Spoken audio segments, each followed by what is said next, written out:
Bonjour à tous et bienvenue dans ce nouveau format de vidéo. Je suis ravie de vous retrouver pour cette nouvelle lune en balance. Alors, nouveau format de vidéo parce que, comme vous le savez peut-être, je l'avais annoncé dans ma dernière vidéo, je renouvelle un petit peu ce format où je vous expliquais la lune en signes, donc signe par signe, nouvelle lune et pleine lune dans chaque signe.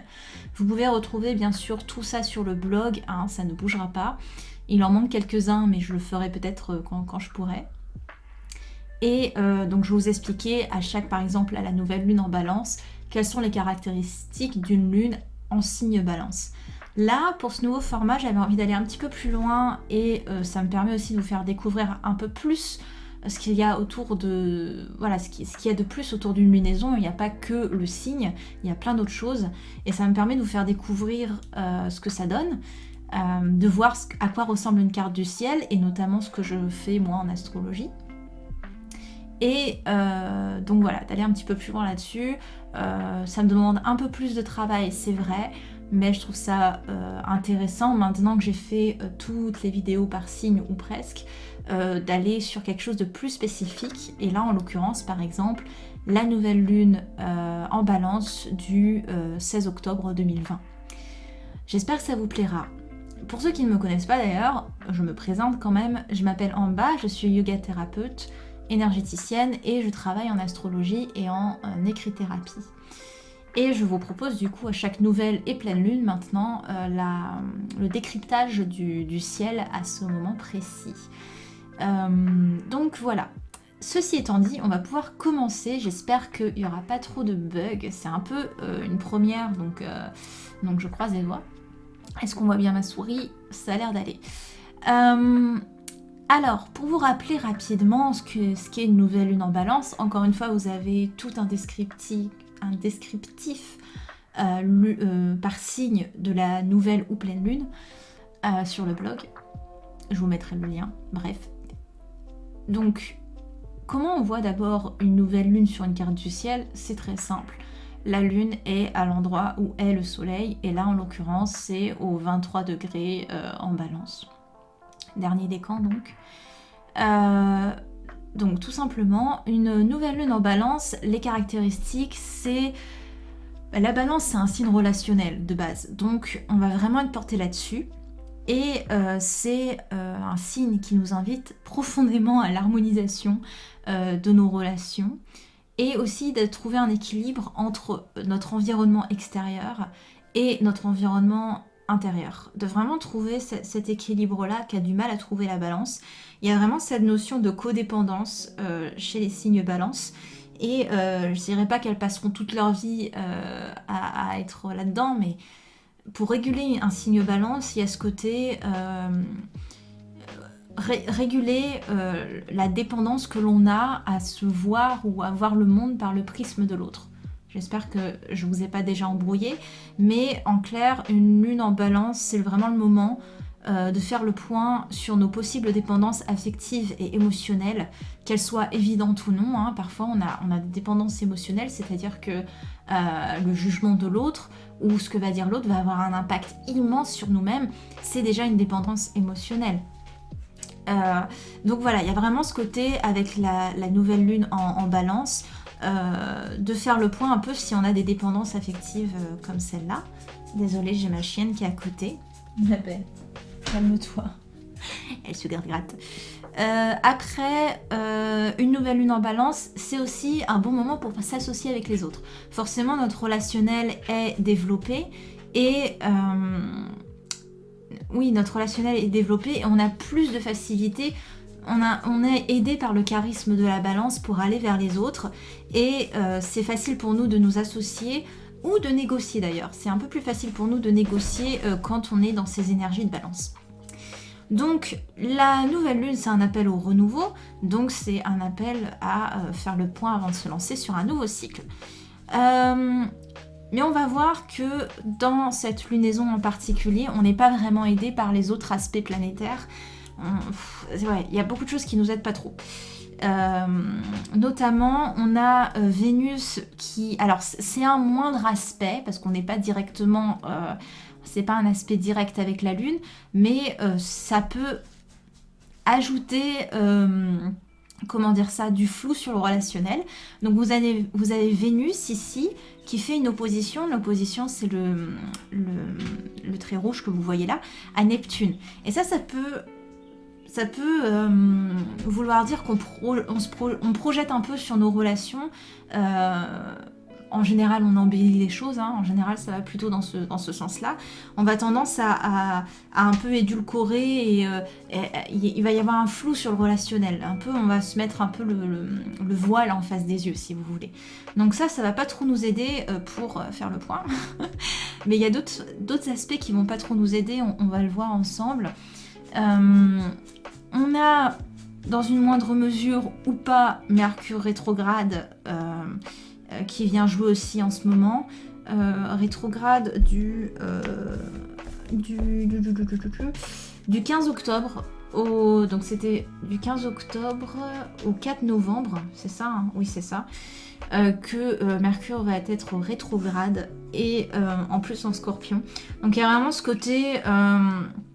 tout ce qui va être déplacement et communication avec Mercure rétrograde, c'est un peu la misère, mais c'est surtout, on nous force à être dans l'introspection et du coup, ça se frotte un petit peu avec ces énergies en balance qui justement appellent au relationnel.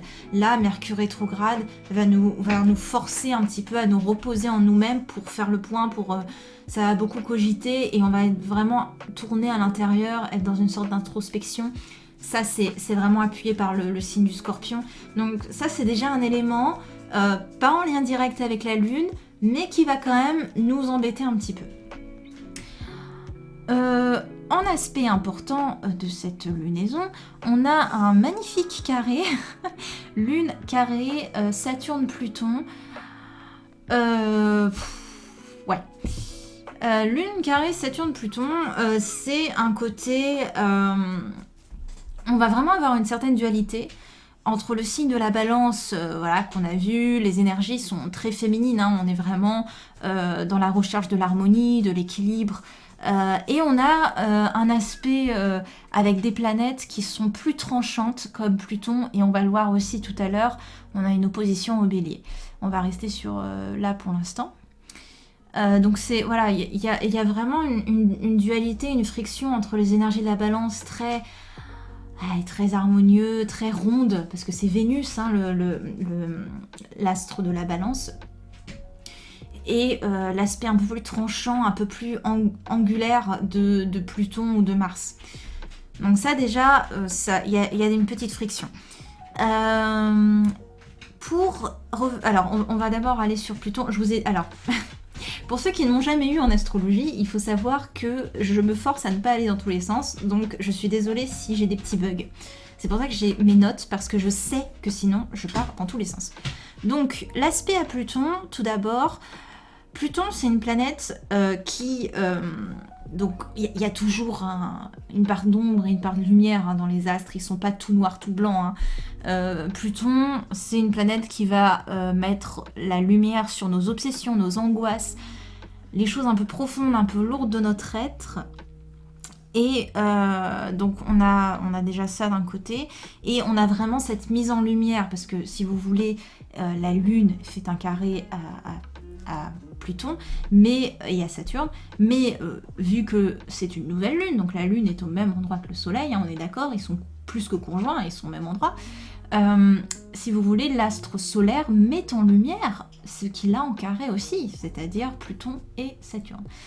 Et donc on a une mise en lumière de notre astre Pluton, donc tout ce qui est un peu les choses profondes, les angoisses, notre psyché, voilà, et une mise en lumière, Pluton ici, oula, et Saturne, évidemment, Saturne, ça va être plus la mise en lumière de nos répétitions, de nos récurrences, de nos habitudes qu'on n'arrive pas à changer, du passé. Saturne, c'est une planète qui va mettre en avant le passé. Donc, on a un peu la mise en lumière de tout ça, de nos angoisses, de nos obsessions, de nos récurrences qu'on n'arrive pas à dépasser. Et donc, en carré comme ça indique quand même qu'il y a vraiment un conflit qui se met en place avec ces choses-là, mais c'est aussi un challenge. C'est un challenge. Quand vous avez un conflit pareil, il va falloir que vous arriviez à le dépasser, sinon vous allez vous retrouver bloqué.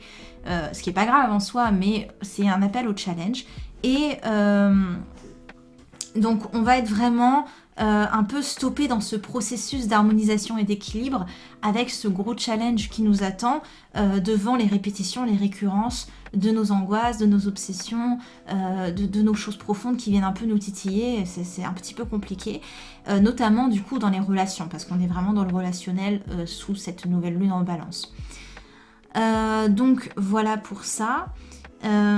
Après, si on arrive à dépasser ces aspects-là, il faut savoir que Pluton, dans sa part de lumière, quand on arrive à dépasser les choses profondes, les angoisses, etc., on a un vrai appel à la transformation. Donc c'est positif, c'est-à-dire qu'on va avoir des grosses remises en question, des choses assez lourdes qui vont venir se présenter, par exemple, au niveau du relationnel. Si on arrive à dépasser ça, il y a une certaine transformation qui se met en place. Si on arrive à dépasser les challenges qui nous sont proposés par Saturne, qui sont la récurrence, les choses qu'on n'arrive pas à changer, etc., on va avoir une certaine expérience. Saturne, c'est la planète de la maturité aussi. On va arriver à avoir une certaine expérience, une certaine sagesse qui va se mettre en place. Donc c'est positif, c'est un appel au challenge, mais c'est pour aller vers le mieux. De toute façon, c'est toujours pour aller vers le mieux, hein. Les planètes ne vous veulent pas du mal, hein. On est d'accord là-dessus. C'est toujours un appel à se développer, à expérimenter tout simplement. Ensuite, pour revenir à Pluton aussi, Pluton nous questionne sur notre pouvoir personnel. Et on peut se demander, parce que là on est dans le relationnel avec la nouvelle lune en balance, qui a du pouvoir sur moi, où est-ce que je situe mon pouvoir? Est-ce que je développe mon pouvoir? Est-ce qu'il n'est pas bloqué mon pouvoir? Alors quand je parle de pouvoir, je ne parle pas de pouvoir dans le sens on écrase les autres avec notre pouvoir, hein, on est bien d'accord, mais c'est plutôt dans mon enfin même pas mon ego, mais dans mon être, dans ce que je montre de moi, dans ce que j'impose de moi. C'est positif, on s'affirme. Donc voilà, ça me fait penser à Manipura qui est le nom de ma société, de mon blog. C'est vraiment ce côté, un ego sain, c'est-à-dire qu'on affirme son pouvoir sans pour autant écraser les autres. Voilà. Bref, Pluton, c'est aussi la planète qui vient questionner notre pouvoir, et dans ce cas-là, c'est qui ou quoi a du pouvoir sur moi, comment je peux dépasser ça, où se situe mon propre pouvoir, est-ce qu'il est inhibé, oui, non, est-ce que je me le mets trop en avant, dans ce cas-là, il vaudrait peut-être mieux que je le réfrène, etc. Donc, vous voyez, c'est pour vous dire que avec les aspects planétaires qu'on peut avoir dans une lunaison, il y a beaucoup plus à dire que nouvelle lune en balance, recherche d'harmonie, recherche d'équilibre, relationnel, association, négociation, etc. C'est juste pour vous, c'est pour ça que je voulais faire ce nouveau format de vidéo, c'est pour vous montrer qu'il y a plus que ça. Donc, j'espère que vous arrivez à digérer un petit peu, surtout que j'ai tendance à m'emballer et à parler un peu vite. Donc, après, on va aller voir notre opposition au bélier. Le tout, c'est que je vous fasse pas une vidéo qui dure 3 heures non plus, même si j'ai beaucoup de mal à me réfréner, comme d'habitude. Donc, la nouvelle lune, enfin la lune et le soleil qui font une opposition au bélier. Au bélier, à Mars. À Mars, et Mars d'ailleurs qui est rétrograde, évidemment. Là vous le voyez, si vous voyez sur une carte du ciel R, en fait c'est rétrograde, qui est rentré rétrograde au 10 septembre et ce sera jusqu'au 15 novembre. Et Mars rétrograde, en plus on a la lune noire qui est aussi en bélier. Pour moi personnellement, c'est vraiment ce côté on a du mal à rentrer en action, où les actions sont bloquées, inhibées, l'action est presque étouffée. Et ça nous aide pas forcément.